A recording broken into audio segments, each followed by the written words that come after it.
Here we go. You listen to Bob Mills on Talk Radio. Bob Mills on Saturday here on Talk Radio. Thank you so much. That was a cracking hour with Bernie Marsden. Thank you. But it's only going to get better. We've had Dudridge and now we've got, and you have to say it in this voice, Van Connor. Well, like Darth Vader. Yeah. Is it Ivan? What is, or is it Donovan. Oh, it's Donovan Connor. Of course. Yeah, it's the Sam Samuel equation. It's just that. Oh, Donovan. Oh, that's lovely. Now, we're doing Christmas movies. Yes, it is. Tis the season and all. Okay, you've divided it very nicely into three categories: TV, cinema, and all-timers. All-timers, baby. You got to have that. Let's start with the telly. Yeah. So, on telly, well, I've narrowed these down to, I've gone for the 23rd, the 24th, and 25th for you. I've given you one for each of the three biggie days. Well, I wouldn't say the 23rd's a biggie day, but, Boxing Days. Yes. Yeah. Right, so, Monday the 23rd. Right, I've gone with what I think is a stone cold classic, ITV, 10:45. ITV factor into a lot of the Christmas movies this year, by the way. I think the other two picks are on ITV too. But we're going to start with Gremlins, which is, I mean, what can you say about Gremlins? It's the original Christmas creature feature, at least until Krampus would come along about 3 years ago. It is Zach Galligan who gets a hold of what he thinks is a cute, cuddly little pet, Gizmo, the Mogwai. He's handed a series of rules. Don't feed them after midnight. Don't get them wet. Don't expose them to sunlight. Of course, these rules very swiftly get broken, and all hell rains loose on the small, sleepy New England town. Let me ask you a question, man. What year did Gremlins come out? I think it's 1984, Gremlins. God, is it that recent? Yes. Because in 1984, I was a father. I was in my 30s in 1984, and yet it is still sticks in my mind as one of the most terrifying films I've ever seen. You know, weirdly, I prefer the sequel as well. That's the weird part. The sequel takes place in the high-tech office buildings. Scary film. I'm sorry. It's frightening. It frightened me. It was really out there with the gratuitous violence and things for what is effectively a family, festive movie. I was expecting. Well, it's produced by Spielberg as well, so it factors into that sort of Amblin branding, and it's only 2 years after E.T. So I think that's what I had in my mind. E.T. that sort of thing, but very scary film. Christmas Eve. 8 p.m. ITV2 Christmas Eve. Now, as you said, this is something of a staple in your household. Yes. I'm led to believe. We love this film. We watched it the other night. Did you indeed? Well, it has been on a few times, and the best part is I keep getting to pick it for different time slots. So I think it's on next week. It's on a different day next week as well. So I keep getting to pick it for different schedules, which is quite good. So it is, of course, Nancy Meyer's 2006 Christmas rom-com classic, The Holiday, starring Kate Winslet, Cameron Diaz, Jude Law, Eli Wallach. And you're doing that voice deliberately because that voice is in the film, and Jack Black, of course. Yeah, well, because it involves movie makers at one point. I think Cameron Diaz, that's what she does. She makes those adverts. She makes the. He came at 4 p.m. That's in a world. Yes. One of those. Of course, this is the idea of two women on different sides of the Atlantic who both have dysfunctional love lives, seeking to get away from them. They agree to like a holiday swap. This was something of a novel idea in 2006. Very novel idea. Nowadays, actually wouldn't be that uncommon. No. Nowadays, it would involve an app. Yeah. But, back in 2006, this was seen as an almost ridiculous... on the phone. Yeah. And they spoke to each other on their computer. They did, yes. There's a point where they actually phone each other, I think, once. Yes. And hang on a minute. They phone each other while one of them's on the tube. Oh, God, yes, that happens, doesn't it? So my favourite thing about this, obviously, they get the whole rom-com element in there as well. So Kate Winslet, I think, starts a relationship with Cameron Diaz's neighbour while she's living in Cameron Diaz's house. Cameron Diaz's brother. No, hang on. No. It's Kate Winslet's brother. Cameron Diaz's neighbour, I think. And he's not a neighbour. The neighbour's the old guy. Eli Wallach. Wallach. Sorry, Jack Black just works for her, doesn't he? He works for it, yes. And the whole thing, of course, is Cameron Diaz, who gets the way more interesting story out of this. She gets to go to Richard Curtisville, the quaint, sleepy little British town with a cottage. Village. And yet, seemingly a 10-minute drive away from central London. Of course, because that's how Richard Curtis Land works. And she meets, history's most perfect man, who is, of course, widowed daddy Jude Law in a series of increasingly elegant Christmas sweaters. And I've got a clip for you, and this is, the most impromptu scenario of Cameron Diaz having to ask a man to sleep with her. There we go. Given that I'm in a bit of a personal crisis, and I find myself in a total stranger's home in a town that I can't actually remember the name of, and considering that you showed up and you're like insanely good looking and really drunk and probably won't remember me anyway, I'm thinking we should have sex. If you want. Is that a trick question? Oh, it is a trick question. I'm just going to say, when this came out in 2006, okay, I reviewed this for university publication, and I was quite snotty about it. Oh, I bet you were. I was You're a quite little snotty about it, student, and I was really dismissive. And it's one of those films that my mum and my sister always go on about every Christmas. And okay, I have recently been made to reassess this by a friend of mine, and she has an annoying habit of constantly recommending movies that I have dismissed in previous years, making me reassess them. I've recently done this with Bring It On and Dirty Dancing. She is now 3 for 3, so, good for her.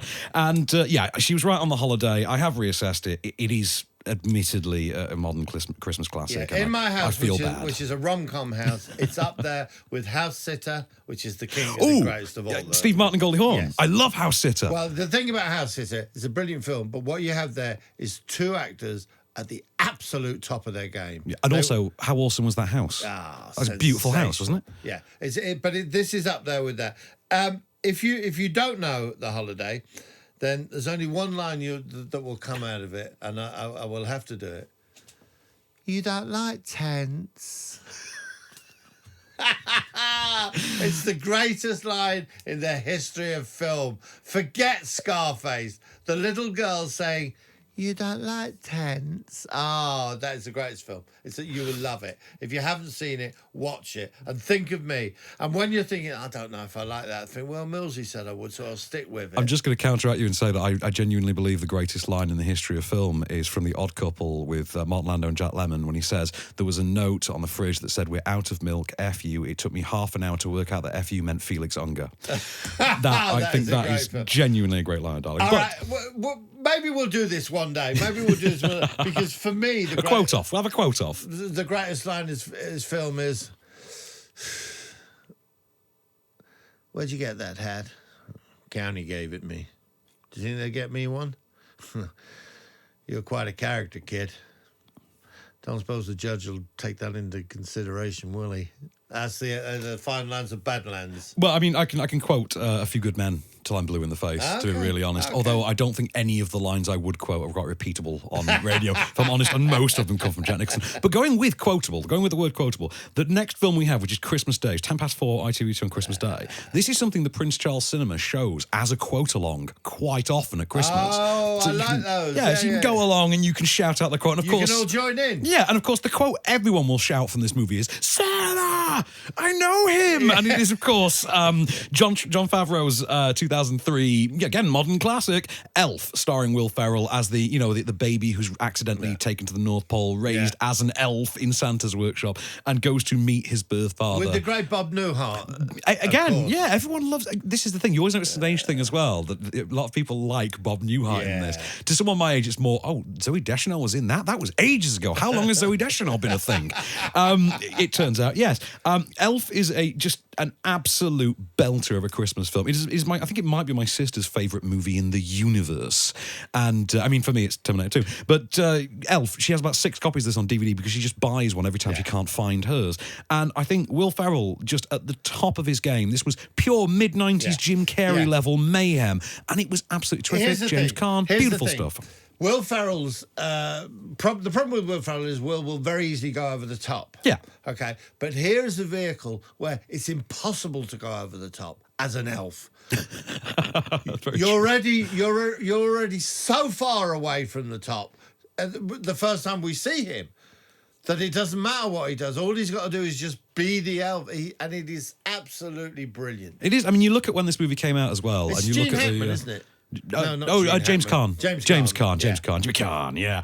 And so you look at when this movie came out in 2003, and he went on to do next after this was Anchorman. Next after that was like Wedding Crashers and things like that. Like Will Ferrell was really on a roll at this point. And of course, the guy that made this movie would then go on 3 years later to make Zathura, which is sort of an unofficial Jumanji sequel, and then 2 years after that will go on to write and direct really the first installment of what would go on to become the biggest biggest franchise in the universe. He started the Marvel Cinematic Universe after this. He directed the first 2 Iron Man movies. Oh, they were good films. Well, one of them was good. Oh, I don't know. Was the other one not good? The sequel's rather pap, yeah. Do you know what I like about them films? And there's probably a proper cinematic name for this, is when at the end of each film, they set you up for the next one. Post-credits. Or Is that what they call it post-credits or a button. I like that. It's I called really a like button it. sometimes. But speaking of cinemas, of course, we've got a very slim set of pickings for the cinema this year. Well, I'm fascinated with this because I've heard that it's struggling badly.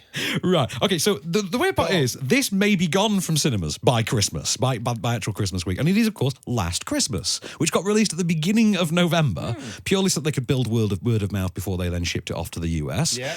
It stars, Amelia Clarke and Henry Golding. So Amelia Clarke, Mother of Dragons, Henry Golding of Crazy Rich Asians, and, the 2 most impossibly beautiful people in the world. Sure. She is the struggling wannabe singer who has had some sort of undefined medical crises before the films begun. She dreams of becoming the singer. She toils away working in a Christmas store in Covent Garden, the picturesque kind of Richard Curtis land, 5 minutes away from the open countryside. Exactly, yeah, like these things are. And of course, he's the handsome stranger who comes into her life and helps her discover her true dreams, etc. I've got a clip of them being cutesy for Here we you. go. Yeah. Is that really a good nutritional choice? Oh, God, don't you stop.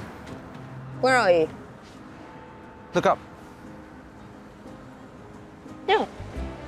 After what you've been through, I mean, shouldn't you be eating quinoa or kale or something? Yeah, but this admittedly rank burger is all part of my grand plan to become a famous singer and die like Kurt Cobain, Amy Winehouse and all the rest at the age of 27. How old are you? 45. Good to have dreams. Not really, I'm 26. Well, thank God. Still have time. Come on. I mean, don't get me wrong, in a perfect world, he'd be Batman, and she is just the most impossibly perfect woman there is. But she was a terrible Sarah Connor, but, I can literally tie everything in the universe back Now, to her. this is written by... Emma Thompson. So, it's already a hit. You probably don't even need to release it. Not only is it written by Emma Thompson, it's directed by Paul Feig, who gave us, Bridesmaids, The Heat, Spy, Ghostbusters. And you've got the music of George Michael. Yeah, exactly. And of course, So you know what the soundtrack's going to be. Why is it dying the most miserable of deaths? It's not dying the most miserable. It's just critics didn't like it. And my thing is, if you're going into a movie with this remit, what the hell were you expecting? I had a blast with it. I thought it was a really charming, lovely film. But it is getting Shanghai to the very rafters, isn't it? Well, unless it's got Greta Gerwig behind it and it's an adaptation of a novel, no one's read in 200 years, no one cares. But I mean, compare it to, for instance, Yesterday. Well, actually, yes, it's comparable to something like. Put it this way: in a perfect world, you'd be able to shrink, Last Christmas down to about 20 minutes and just slot it onto the end of Love Actually, because it does have the feel of this is just one of the subplots from Love Actually, right? Which is fine. Everyone likes Love Actually. Speaking of which, we've got All-Timers to cover as well. Yes. So Love Actually is, of course, an all-timer. So you would say, though, go and see Last Christmas and ignore the critics? Yes, I would say. I mean, I gave it a good review. Just ignore the other critics and listen to me. Right, There you go. Yes. Have some sense. Do you There we know are. what? You won't go far wrong in life. Too fair. All-timers, let's go. Okay, so all-timers, right. These are ones we watch in our family house every Christmas without fail. So I'm going to start with one that my mum and I will watch every Christmas Eve without fail. And this is, of course, Richard Donner's 1988 Bill Murray Christmas classic, Scrooged, in which Bill Murray plays Francis Xavier Cross, the head of a fictional TV network, I think called UBS, I think he is. He is basically Ebenezer Scrooge. The whole thing is a reimagined version of A Christmas Carol, set in the world of broadcast media in the late 80s. Francis Cross, or Francis X Cross, because they're really going for the subtlety on this one, basically gets visited by the ghost of his former boss and told you'll be visited by 3 ghosts, and, past, present, future, and they're going to change you.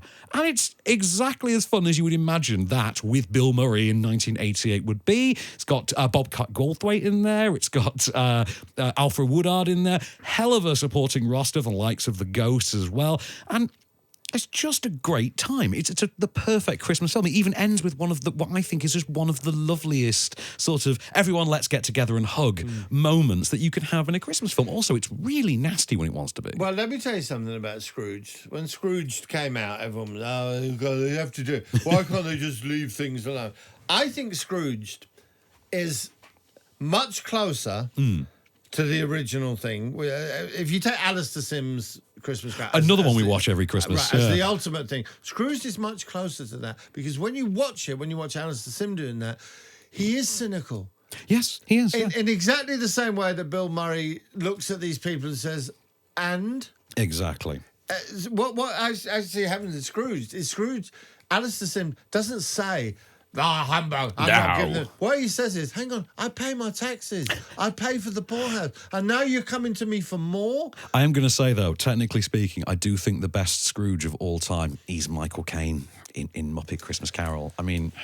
We'll move on. We'll move on. I'll tell you what, I'm going to skip ahead one because I want to. I've got one choice that I want to say for you because I brought you a little treat. I'm just going to skip ahead to National Lampoon's Christmas Vacation from 1989, which is, I think, the third movie of the National Lampoon series with Chevy Chase, the Griswolds, as we know them. Absolute classic. Written by Chris Columbus and written by John Hughes, who would go on to sort of discover Chris Columbus.